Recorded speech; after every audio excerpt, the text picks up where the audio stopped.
being able to gather data, I suggest actors.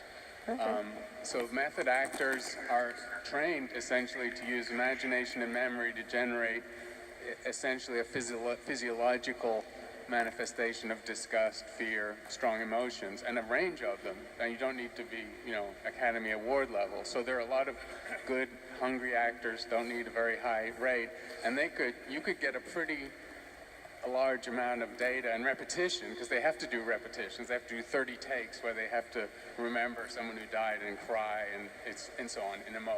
Okay, that's just trivial suggestion for gathering data. It's a clever one. Yeah. It's a clever one.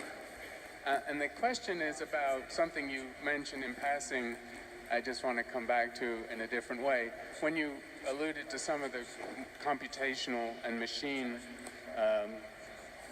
variations on this theme, your examples were self-driving cars and as personal assistants on smartphones.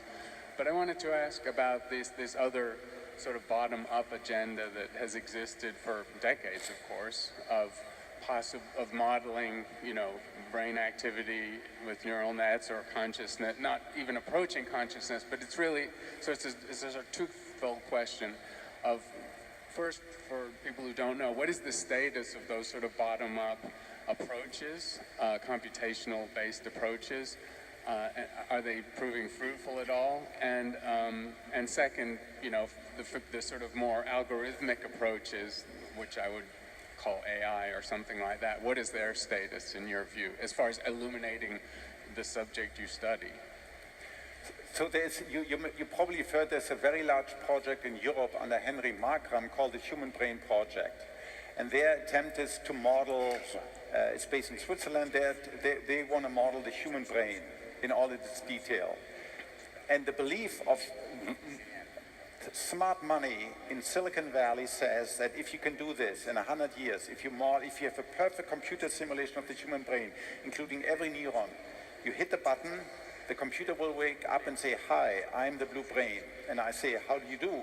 I say, "I feel fine." And everybody will say, "Well, of course, you get conscious experience because you've simulated all the underlying functional relationship." I personally think no. Consciousness ultimately has to do with causal powers, and you can never simulate consciousness. But people in Silicon Valley don't like that. And so the